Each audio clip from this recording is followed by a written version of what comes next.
Good evening, televiewers. You're welcome to today's edition of Prime on My Media Prime. This evening, we're going to be looking at two key topics. Or the first, asking the question as to whether in 2022, Africans should still be blaming the West for their stagnation. Are we not mature enough to identify where we have gone wrong? Is the West actually very strong to be responsible for what we are going through?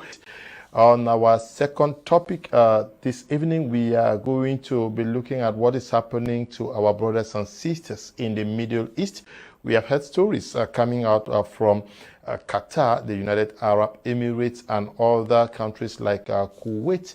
They went there through agents. How genuine are these persons who are working for them to get to these countries? What are the promises that are told? We also are going to be discussing with Dr. Richard Munang, who will be coming in from Kenya. If Dr. Richard is there, good evening, Doctor, and welcome. Yeah, good evening, Mr. Liu, and to all the viewers and to the panelists in the studio. It's a great pleasure to be back and looking forward to contribute to this very, very interesting and important, timely topic. Doctor, I'll start with you. When you look at, when you read from many Africans today, almost everybody is blaming our situation in Africa on the West. Do you smile over it, or you ponder and ask yourself where we are? Yeah, thanks, Mr. Liu. I think the reality is this. Each and every one of us grew up in contemporary real Africa, in villages, and I believe that when we were growing up, we either teeter goats or actually we herb harvested or cultivated a farm. The point I'm bringing this up is that if we didn't do these things, we were not going to be able to pay our school fees by our parents, and therefore progress have to be taken by everyone to be able to move forward. When you look at Africa today, I think the question whether Africa is stagnating by the Western society is one in which we need to interrogate very carefully, because since the independent dispensation on the continent, 60 years after, the GDP of the continent have grown 60 times. That's 6,000%. That is not stagnation. Because in the entire world, only 11 countries were not colonized. And in Africa continent, there were 2 countries that were not colonized, but those 2 countries are not better off today. So the point I'm trying to bring this up today is that Africa's being where it is today is not as a result of anything to do with the West, but it's as a result of a wrong narrative, because there is profound power in a narrative. The narrative of Africa is not one that is based on indigenous development, but is one that is actually framed elsewhere, and then we embrace it. And what we've done for over quite a very long time is that embracing that narrative without contextualizing it within the reality of our different countries have resulted in us not being able to drive leadership that is pro-development and one that is actually driving economic prosperity. What is this narrative? How can we today understand that most Africans believe that we are where we are today because of the West? Yeah, let me just give a very practical example. In the year 2000, there was a narrative that was put on by The Economist, which is a newspaper in London, that Africa was actually a continent that was not the best. For diplomatic reasons, I'm not going to use that word that they used. But 10 years after, narrative changed to Africa rising, and Africans embraced the narrative. And then by 2015, that narrative, because of the downturn in commodity prices, changed to Africa limping. And nobody was talking about it. So when you look at the continent today, let me just take the very practical example in the area of environment, of climate change. Because of the Russian-Ukraine war, there is a narrative that is being crafted today that natural gas needs to be tapped. And then when you look at this, Africa is embracing it without asking the question. If you look at the entire African continent today, 620 million Africans are energy impoverished. But in a continent that has 365 days of sunshine. But you are grabbing a narrative of exploiting natural gas. Yes, we need electricity, but that electricity, even if you exploit natural gas, you need 25 billion each and every year just to build one plant. how do we start to look at, if my mother is in Jinquin and she doesn't have access to electricity, what is the easiest possible means to get electricity to her?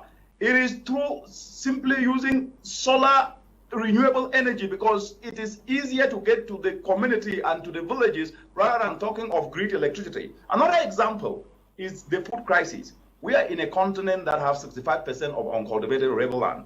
Paradoxically, importing food worth over 35 billion US dollars. But during the crisis with Ukraine and Russia that have affected food prices because of the importation of wheat, which 50% of wheat in the continent is imported, there is no serious discussion on Africa looking internally and capitalizing on an indigenous crop like cassava, which can produce 300 products. So when you look at the narrative that has actually been peddled for development, it is not one that matches the reality of the continent. Okay. Back to you, Mr. Lee. Okay, get from you that we are not seizing the opportunities, because the ongoing crisis between Russia and Ukraine was supposed to prick African leaders to think about what opportunities to make out of that problem, seemingly. Dr. Munang, I want to get back to you to understand, when people keep talking about there is a mystery that actually explains why Africa supposedly is under the West. Is that not a theory that is actually making people to believe, not holding their brothers and sisters accountable and laying the blames on the West? What is that mystery that is only obtainable when it comes to the West and the African relationship? It's really a mystery indeed. And I think I will build on what the panelists have said, actually what Ndiwum said. He said, we need a moment of truth. Indeed, we need a moment of truth. And the truth is that we were born in this continent, we grew up in this continent, and truth is not loved. Lies are embraced instead of the truth. What is the truth? We love to talk about what we want, not what we need to do to get what we want. We do not, as citizens in this continent, and it's good to speak the truth, because we are not here for applause. It's good to really speak the truth of the reality, because that's the only way we can be able to address this. And when you mention the word mystery, that is spot on. When you do not embrace process, you cannot get a product. And if you're not part of the process to develop the product that can actually be sound and be fit for purpose, then definitely whatever thing you get will not be fit for purpose. Therefore, the narrative, I'll go back to what I said, Africa's narrative is a false narrative. It's a narrative of blame game without preferring solutions. And sometimes even when we prefer the solution, we're not part of the process. So it is high time that every citizen in the continent become part of the process in developing solutions that solve the very challenges that we face. Of course, leadership is needed. And leadership, I have argued this so many times, leadership is not only about political positions. Leadership is personal responsibility. And in every position we are in, regardless of what we do, we must start to ask ourselves the question, are you inspiring one another? Are you doing something that touches other people's life beyond your immediate family? Because if we don't start to nurture this kind of citizenry that take personal responsibility, no matter the excellent leader you get as a president, prime minister, minister, he or she will not be able to work without a citizenry that actually embraces the process. And I think this very important point that I really want to touch is, when you look at the educational system in the African continent today, there is no way Africa will transform without transforming the educational system. It is not fit for purpose. Each and every year, millions and millions of citizens graduate from universities with degrees, masters and PhDs, but they're not part of devising the solutions that address the challenges that we face. And therefore, when you look, there is a study that shows that 59.4% of citizens that are actually graduating have skills that doesn't match the opportunities that exist in the continent. And therefore, it means that sometimes when we discuss about the continent having its transformation held by others, there is no country in the world that doesn't have an interest in another, and that is why we have embassies. We have foreign missions in every country. Cameroon, for example, have foreign mission. Kenya have foreign mission in other countries. Why? Because there is personal interest. So the question should be, what is Africa's interest? And if you cannot know your interest, then you will always be on the losing side, because when you sit on that table, what you debate and demand is definitely not fit for purpose. And that is what we should really be able to focus on. And that takes the responsibility of citizens at every level, so that at least we can be part of the process. Back to you, Mr. Liu. Yes, but Ndiwum said that Africa is still under control. How do we also explain how is Africa under control when we know that we have our presidents, we have our parliaments? Africa regularly holds the African France Summit, Africa US Summit, Africa Russia Summit, Africa Japan Summit, Africa China Summit. How is Africa under control? The truth is this: there is absolutely no island country on earth. It's not something that we are supposed to love or not. It is the reality. No country is an island. And we live in a global space whereby what matters is value. What value do you bring to the table? I started off by saying that only 11 countries on earth were not colonized. And 2 of those countries are in Africa. We have Ethiopia and Liberia. But are they better off because they were not colonized? And what has colonization got to do with you determining your priorities to present on the table? So my point is very clear. You can never live in a world in which you do not have engagement with other countries. But the problem that needs to be addressed is what value are countries putting on the table? And lastly, on this particular point, Africa is not a one statistic data point. Because Africa is long and discussed sometimes as if it is a country. Africa is not a country. Each and every country in Africa have personal interests, have economic interests, have interests in different aspects that they engage bilaterally with other countries across the world. And so to discuss Africa sometimes as if it's a country is not right. Why do I say this? If you take Chad, if you take energy, a single person in Chad have what energy amount, what a year, 13 kilowatts per person, whereas in South Africa is 3,500 kilowatts per person. What am I trying to say? The level of deprivation and the level of suffering and lack of opportunity among citizens in the continent are not the same. And therefore, we need to then look what can each country do and which countries are going ahead and doing it right, that across the continent, South-South cooperation can also exchange ideas.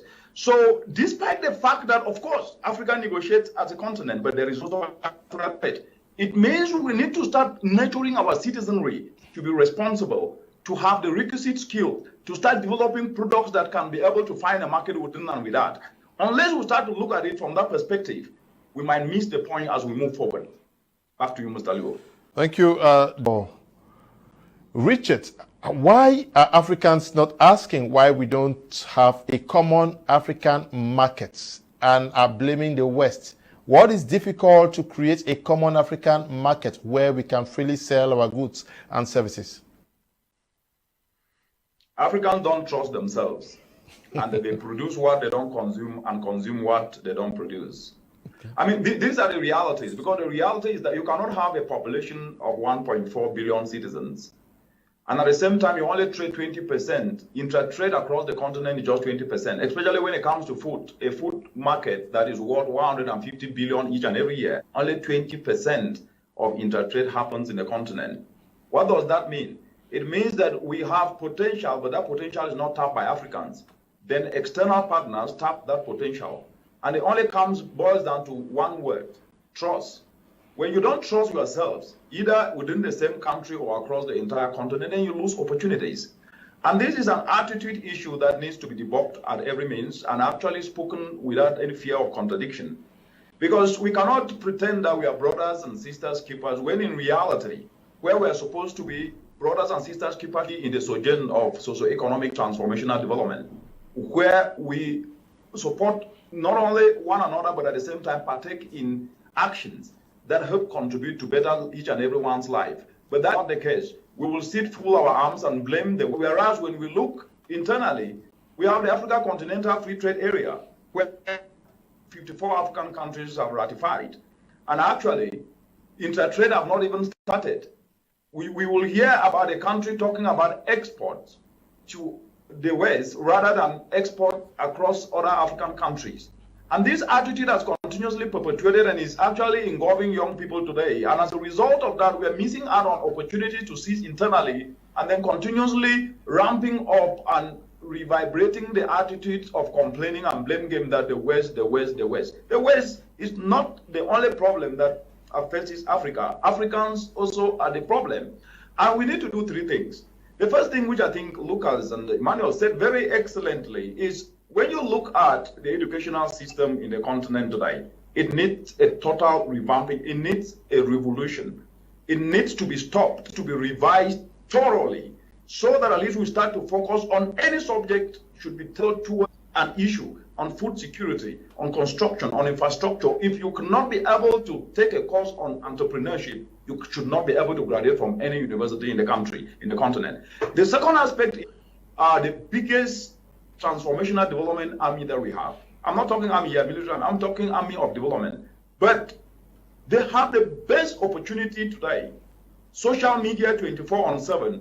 In social media, they blame and complain. But this is a space in which you can create connections, you can learn a skill.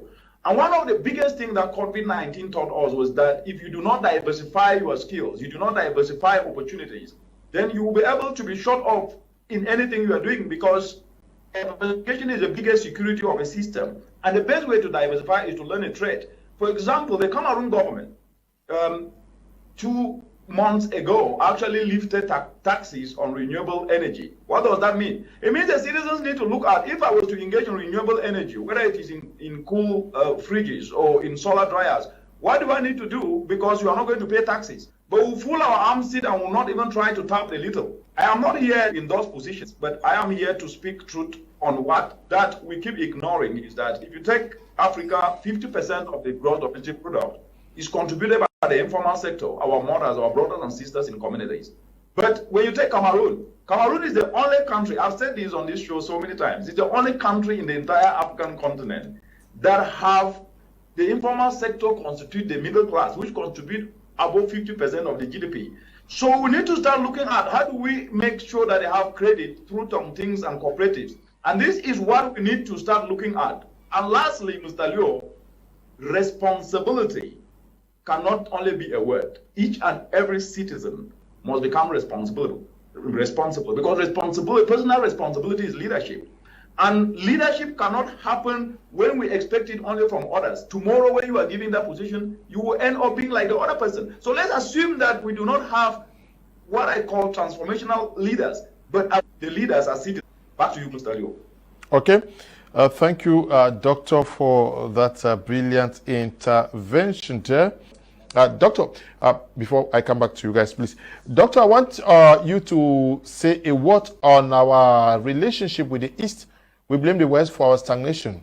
Is it preferable to deal with the Chinese, the Russians, and other Eastern nations? Have they helped since they came in?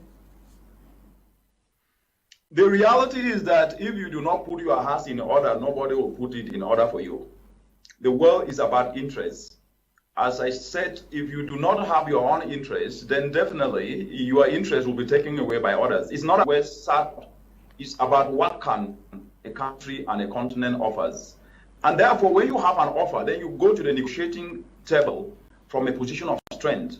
And when you're going from a position of strength, you know that 60-70% are your red lines that you cannot cross, because this is what you need for your country and for your citizens.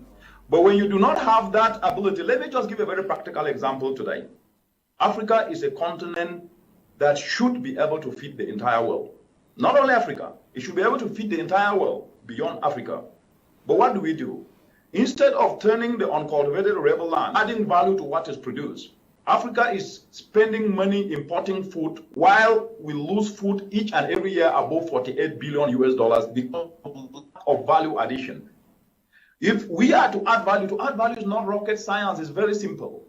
Every university in Cameroon should have a department of industrialization, and that should be training citizens across the entire African continent to be able to add value to what is produced, to add value to cassava, to tomato, to potatoes, so that we can then be able to have food that we can then be able to export. When you do not have that, you import tin tomato from China, you import toothpick from China. Why do we blame China? Where did China ask the country or the continent to be doing that? It's because the continent do not have a clear direction of what it needs. And therefore, we need them to start looking at what can we do to be competitive. And the biggest entry point is to focus on two aspects, which I call the catalytic sectors. To focus on energy. Africa has to run 95 days of time. If it taps that energy, it can export that energy to Europe. That's an untapped opportunity. Africa is the breadbasket for the entire world. It spends money importing unemployment and exporting employment. Then at the end of the day, we complain and talk about it as if nothing is happening. And so it needs to start looking at how do we add value so that we're not spending money to export. Then we'll be respected, and then we will be negotiating from a position of strength. So in summary, what needs to happen is that we must start to fine-tune the mindset of each and every citizen. And this is the soft aspect, because there are false narrative and lies a lot of time that we are not good because we've been made not to be good. No, we are not good because we have believed what is not right and have embraced it. If we know we can be able to do what we need to do, like we have young people across the continent, Cameroon, whereby a cardiopad was developed by a Cameroonian youth. That youth did not borrow the knowledge from China or from Europe. He used his own knowledge and developed it. We have robotic street lights in DRC that were developed by young people. We have a lot of ICT communication tools that have been developed by young people in the continent. That means that they can do things. What is missing is the self-belief for Africans to embrace what is produced by Africans, to consume what is produced within Africa, and stop focusing on this attitude of believing in what they don't produce and not consuming what they produce.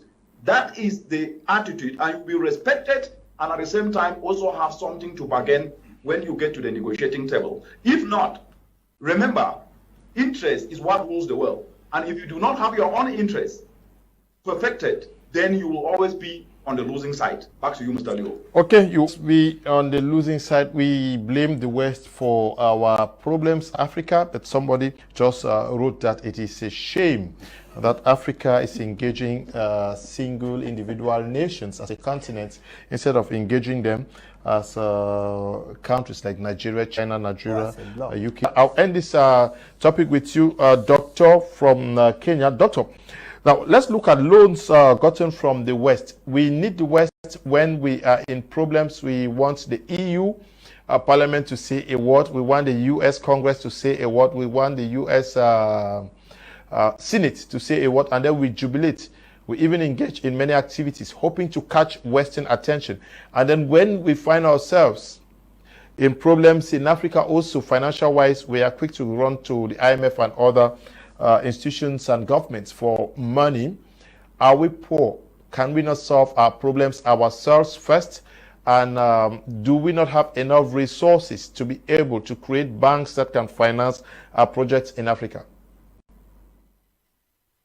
Yeah, thank you very much for that question, Mr. Leo. Africa is actually funding the world. Each and every year, Africa loses above 60 billion US dollars to illicit financial flows. 60 billion above that every year. And when you juxtapose that with the losses in the agro value chain, 48 billion US dollars, then you are talking of a continent that is just too rich, more richer than any other country, without even bringing in the raw materials, in this case, the minerals, and you name it. But before I really get into the loans aspect, I'd like to touch on this aspect of solidarity, because if there is no solidarity, then definitely even the development we are discussing about cannot happen. Development is done by people. People do development for themselves. It's not done by others for people. What happens is that if people are not doing development for themselves, regardless of class and of community and of which part of the continent they come from, nothing will ever happen. So the solidarity Africa needs today is not solidarity of only crying on the shoulder of one another. It's solidarity that is supposed to center around socio-economic transformation. It's about developing value. It's about producing what the continent needs. If the continent is food insufficient as it is today, can the continent come together and say, let's focus on cassava? That is solidarity, to feed our brothers and sisters who are dying each and every day. If the continent today has 620 million citizens who are energy impoverished, the continent should come together and say, if there is more power in Cameroon, can it be a power pool and traded with Nigeria or Congo, DRC, Gabon, and all the rest. We need solidarity around economic value, not solidarity around talk and blame game. And that takes me now to the loans. Taking a loan is not a problem. Let me really emphasize on this. If you look at the debt to GDP of Japan is 200% higher than the GDP. The United States debt to GDP is 100% higher.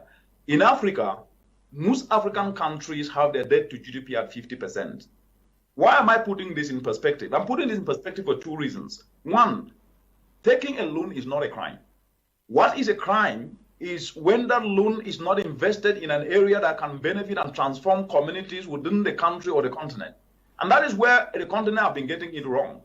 If you take a loan to construct a road, what value will it bring if it is not connecting a farm to a market? Then you are missing the point. And that is where Africa has missed it, misplaced priorities and development that is not fit for purpose. And I've argued so many times that if we do not rethink our development and start to connect farms to markets and start to decentralize electricity to where value can be added to what is produced, then definitely this kind of linear thinking development will not be able to lift people from the bottom of the pyramid. The biggest development Africa needs today, it needs to be development that is bottom up, not a top-down development where ideas are taught in a boardroom and responded to community in a way that are not necessarily demand-driven, but supply-driven. Let me just give a practical example. A mother in Munang or a mother in a village in Tico or anywhere in the Cameroon or in Marwa, it doesn't really matter, who is losing her beans or her maize or her vegetables, needs a solar dryer to dry her vegetables or to dry her cassava. She needs electricity to be able to light her home, to be able to power a cool solar fridge. When you don't bring her electricity and you are bringing her a road that doesn't even connect her to a market, are you solving the problem? No, you're not solving the problem. So mismatch with these loans that are taken is actually resulting to wastage. And the other aspect is that if you take loan, you have to pay them back. And who pays them back? Citizens pay them through taxes. So you must be able to make sure that those loans have value. There's value for money. And the best way to do this, and this is really free advice to all those who are listening, especially countries and governments, use the loan to incentivize institutions within the country that are accessible to communities. In this case, cooperatives, microfinance organizations, so that at least they can give more loans to farmers, to young people who are in enterprises, and they will pay back taxes, but they will make more money. And that way you will transform your country. But these realities are not discussed. Why? Because Africans do not take charge of the narrative of their development. They talk about loans. Yes, they talk about big infrastructure. Big infrastructure for what? We need to start talking about reality. If there is a cooperative that have 1 million people, what if we use 1 billion CFA or 1 billion US dollars to incentivize that cooperative so that they can loan at zero interest rate to farmers who are actually adding value to cassava, to youth who are actually engaged in activities that are helping drive development of the country, and they pay back that money at zero interest rate. Within 5 years, the economy of any country in the continent will transform. But these ideas will not be listened to. Why? Because the narrative of Africa is that somebody needs to do development for us. And this is really, really dangerous. Unless we start to know that we are the ones we need, then definitely the narrative will continuously derail reality. Back to you, Mr. Leo. Okay. Doctor, thank God you are back. When you look at the amounts spent to send brothers and sisters out there to Kuwait or Qatar or the other countries, is it worth it? What is going through the minds of the parents who would sell a plot for say 3.54 million to send a child to Qatar? Is it not also because they don't believe that investing this money back home could actually be profitable?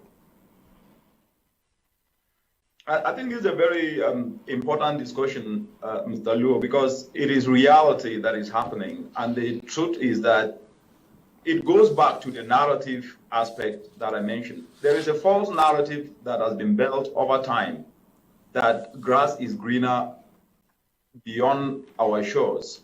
And this is a false narrative, it's a lie. And even those who have gone out there and have studied there or have worked there, they've continuously perpetuated these lies that it's easier there. So there are two questions that we need to ask here.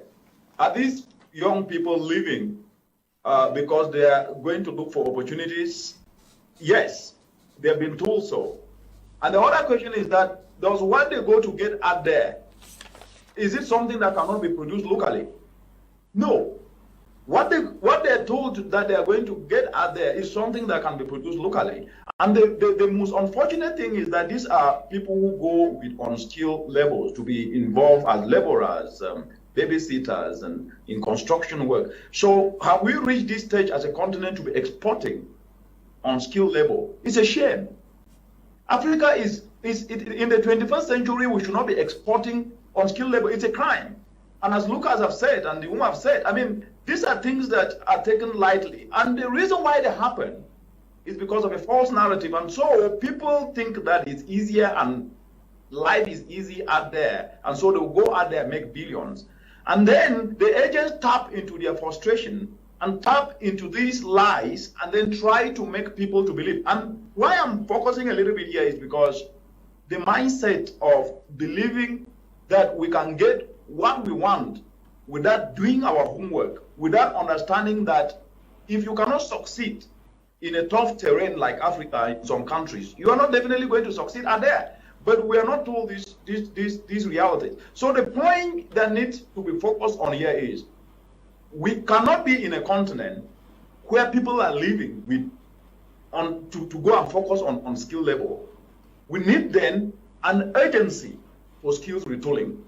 And there it goes back to that point of an education revolution, where the entire education is revamped. And we cannot only focus on the classical primary, high school, secondary, university, master's, PhD. We need to start looking, how can we be able to engage our young people especially, and start educating them to understand that they can make it where they are if they have skills that match the reality of the time.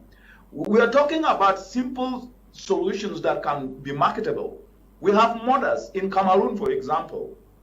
7,000 Cameroonians die every year because of indoor pollution.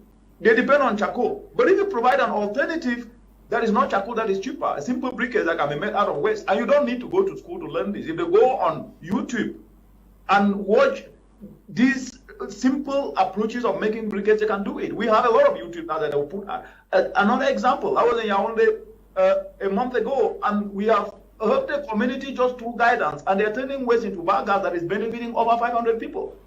The young people who did that have skills today. Why would they be going to the Middle East when they are now making money in the country? And this is happening across Africa. So the point I'm just trying to make here is that there are lies, and there is a false narrative that has been perfected over time, that it is easier out there and it is greener out there. And our brothers and sisters are perpetuating this wrong and false narrative. It is wrong. And as Lucas said, it is a crime to be blindfolding people and sending them to harm's way. Yes, I call it harm's way because you're sending people to territories in which they don't understand the culture.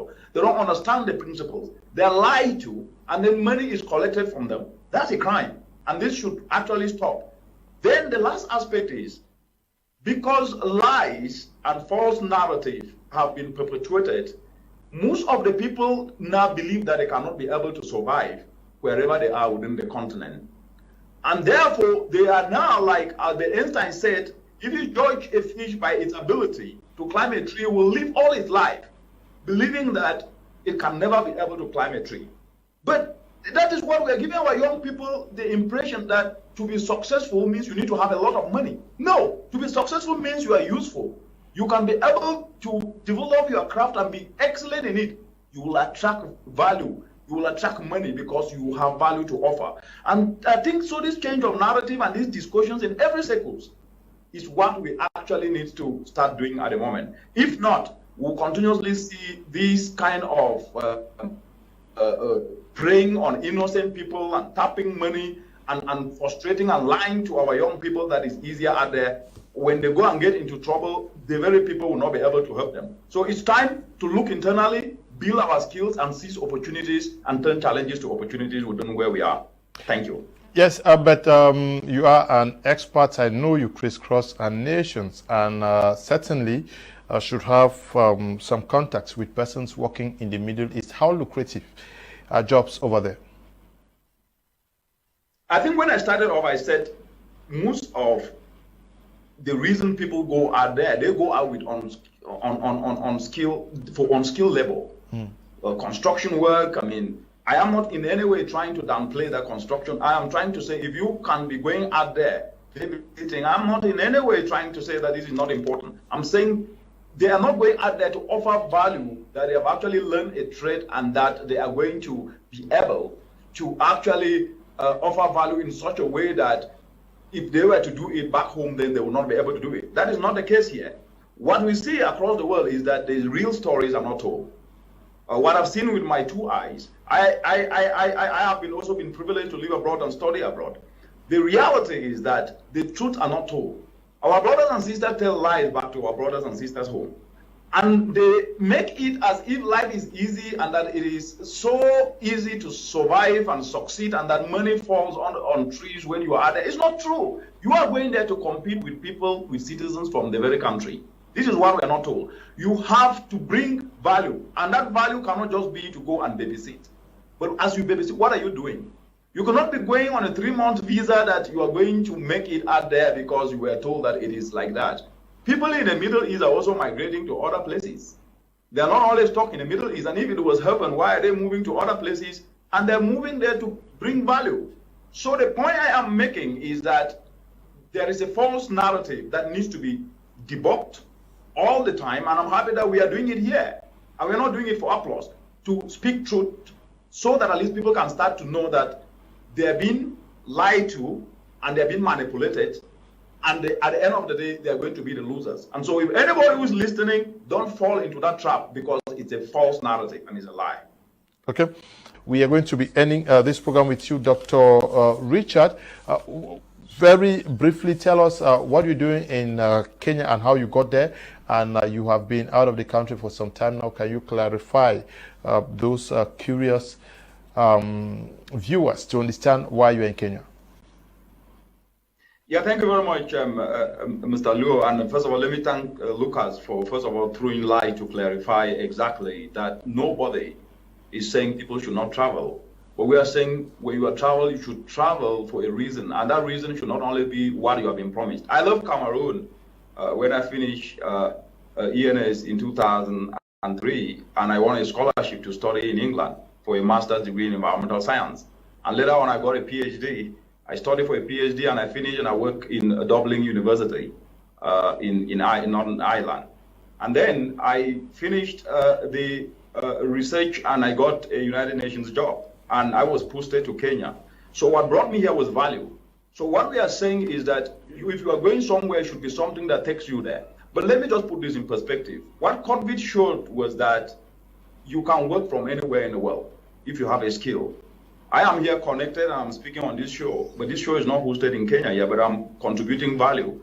So the point is that if you are valuable and you have a skill, you can actually be in Cameroon and be contributing to jobs elsewhere in the world, and you can make money. So the idea that you must leave Cameroon, you must leave Africa to become something is a lie.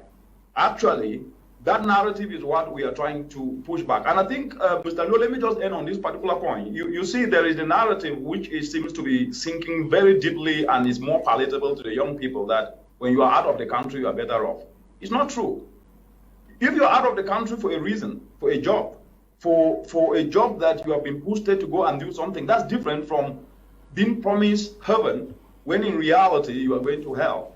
So the point is, anybody who is told something that he has not been part of is actually heading to catastrophe and not reality.